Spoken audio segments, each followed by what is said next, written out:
And the hits just keep on coming.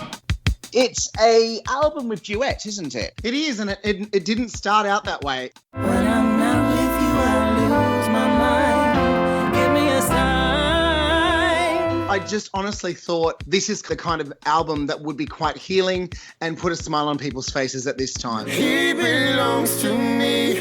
The boy is mine. You said one of your previous record labels had put pressure on you not to be too gay. Yeah, what is that?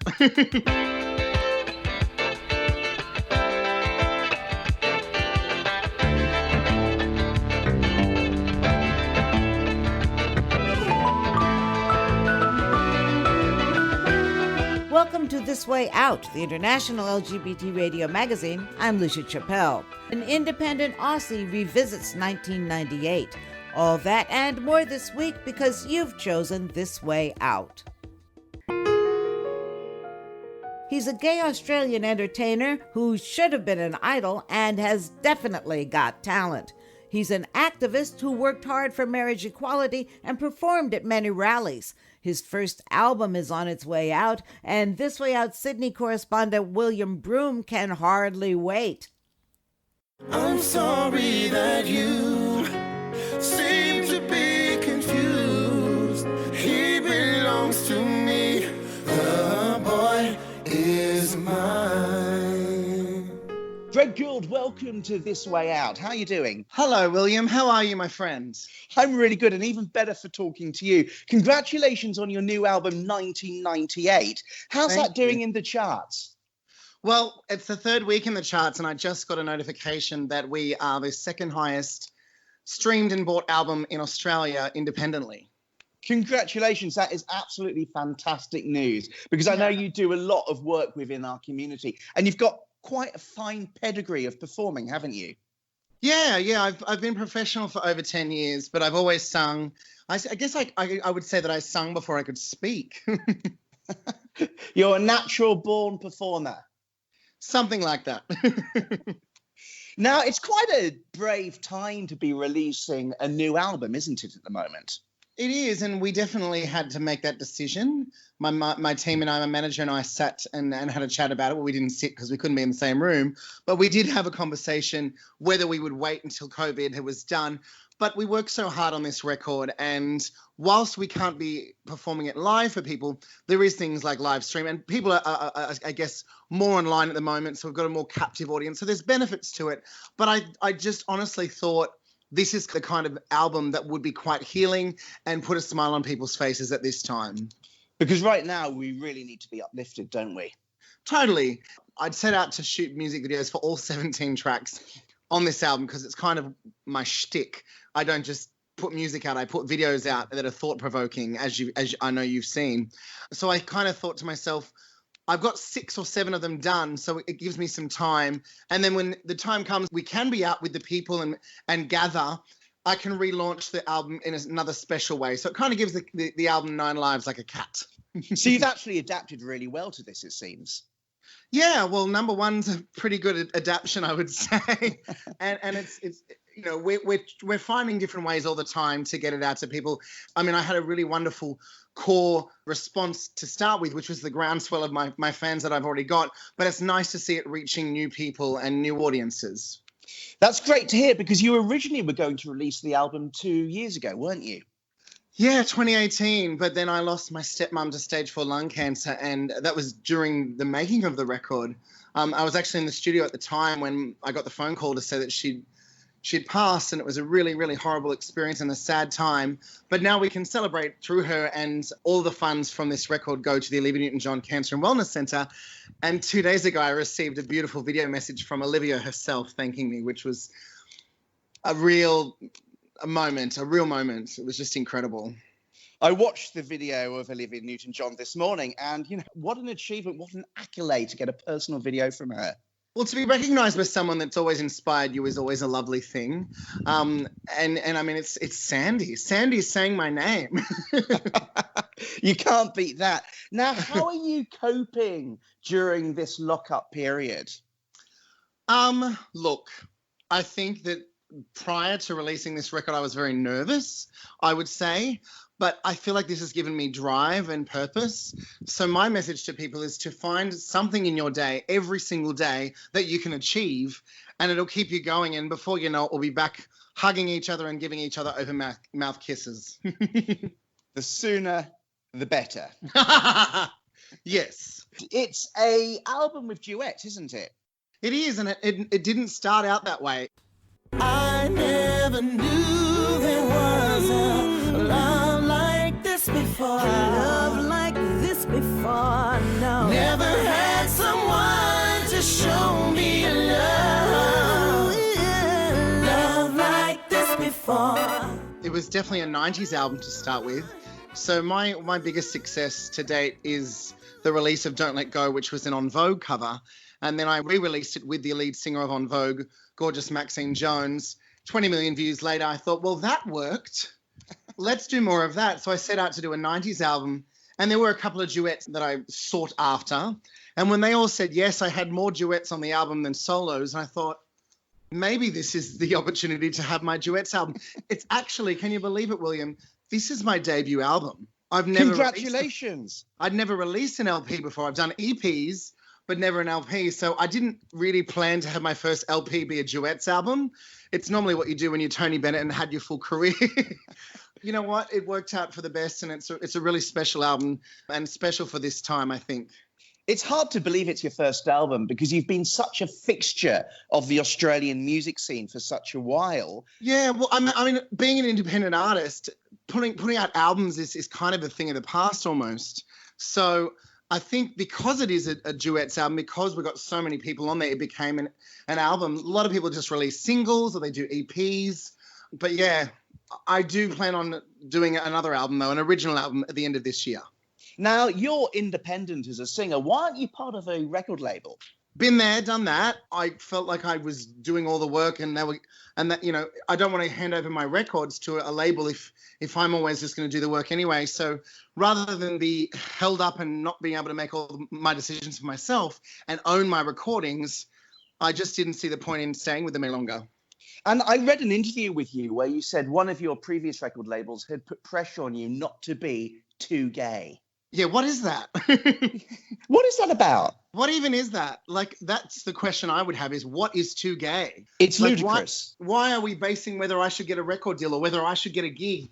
Like, I remember I had an agent once that said, oh, look, we'll keep you in mind for the LGBT gigs. I'm like, what, I'm not suitable? It's for the mainstream? Like, you get pigeonholed, don't you? Less in 2020, I would say, but definitely, I mean, 10 years ago, I started my career professionally, and I felt that. I definitely felt like I was put in that box. Many of us here in Australia will remember you from Australian Idol. And of course, you were a finalist several years ago on Australia's Got Talent. Yeah. Am I right in thinking that it was a time when you actually had to question and explore your sexuality? Australian Idol was when I was 16. And same thing in the audition, which they didn't air this part, obviously, because they would have been crucified even at that time. They asked me if I was gay or straight. And I said, look, I'm confused. I'm going through it. Not even my parents knew what I was going through. And then they moved on to the singing part of the audition, which is what I thought I was there for. And then I came back down after my audition. I got through, but they threw a camera in my mum's face, who I hadn't even spoken to about it, and said, how does it feel that your son's come out on national television? That's appalling. So it really kind of, I thought to myself, if this is what being a success is at the moment, I'm not ready for this. So I just stopped singing completely for like 4.5, 5 years, because I thought I've got to be confident enough to face this sort of stuff. And then gladly, when I went back on Australia's Got Talent, that wasn't the case. It was about the talent, and they didn't really focus on that. And I got to come out on my own terms publicly.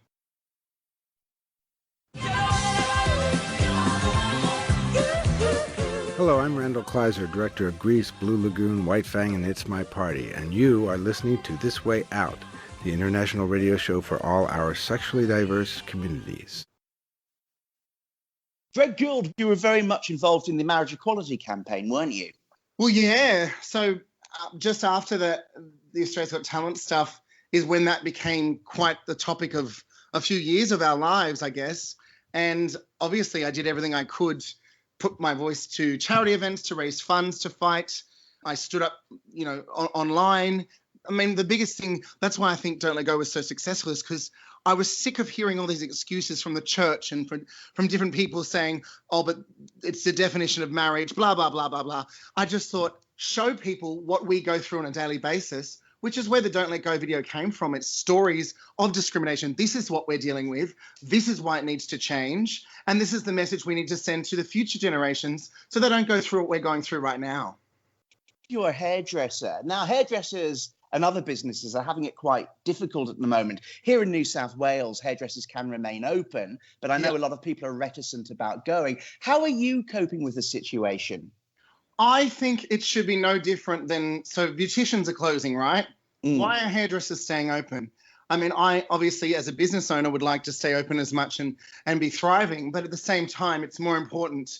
I've got my sister and my mum are both nurses. They're out there on the front line risking their own health here. I think it's silly that hairdressers are staying open, if I'm honest, because we're touching people. We're like, if a cafe can't stay open, why is a hairdresser staying open?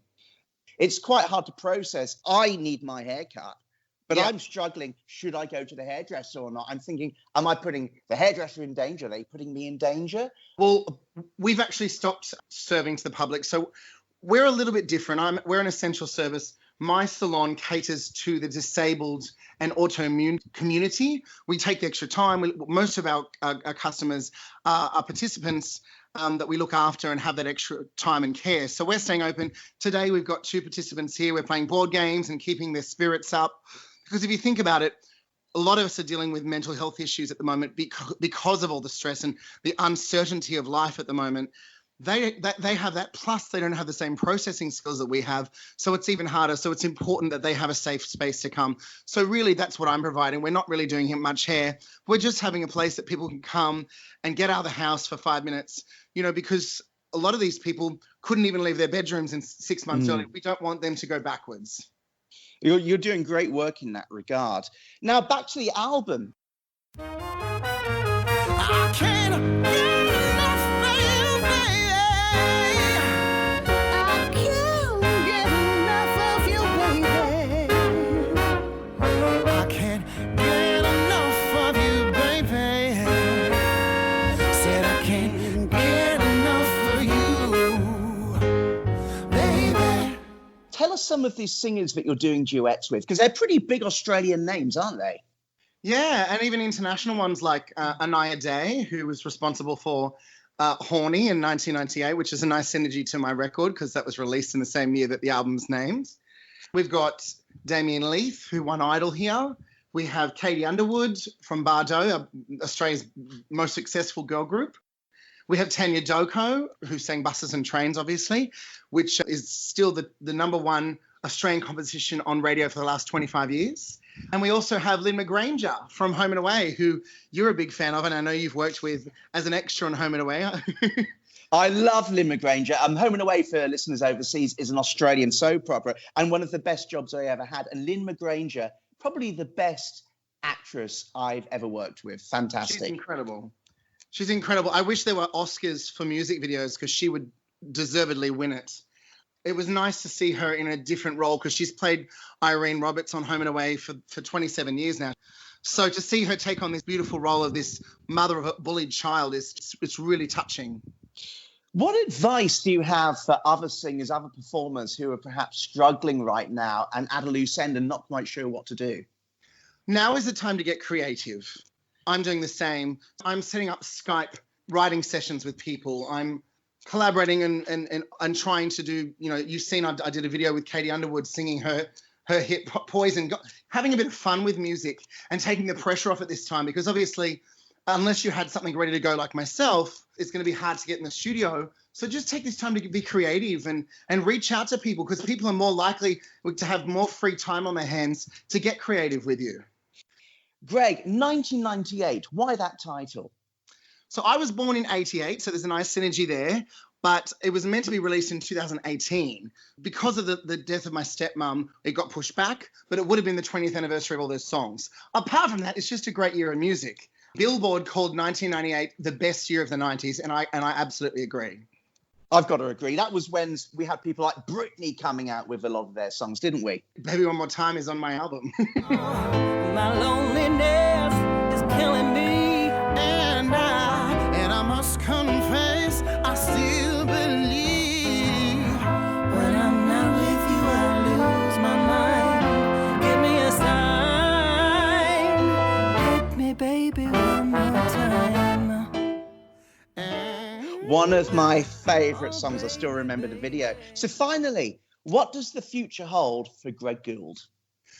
Well, the future is uncertain for all of us at the moment, but I'm definitely going to be working on some wonderful live shows. And I've got the time to really perfect them and make them amazing so that when the time comes next year, which I think at this stage, it's probably going to be early next year, I can come back with some amazing live shows. And maybe an original album is something that I can work on at this time. Greg Gould, thanks so much for talking with us, and the best of luck with your album and your career. You're the best. Thank you, mate. This is William Broome in Sydney, Australia for This Way Out.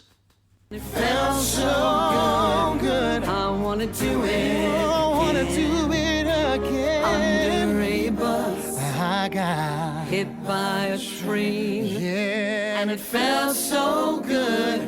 I want to do it again.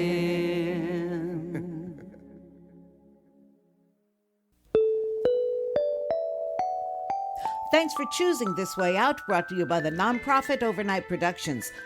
This Way Out thanks the Kicking Assets Fund of the Tides Foundation, the Ivana Foundation, the estate of Christopher David Trentham, James Kennedy, and Richard Merck and Brad Payton of Silicon Valley. Together with all of our listener donors, they make this program possible. Look for This Way Out Radio on social media, email twroradio@aol.com, or write to us at P.O. Box 1065, Los Angeles, California, 90078, USA. For coordinating producer Greg Gordon and everyone at This Way Out, I'm Lucia Chappelle. Thanks for listening online at thiswayout.org and on WHYS Eau Claire, Wisconsin, KUGS Bellingham, Washington, 7RGY Giveston, Tasmania, and a wide array of community terrestrial and internet stations around the world, including this one. Now y'all stay safe and stay tuned.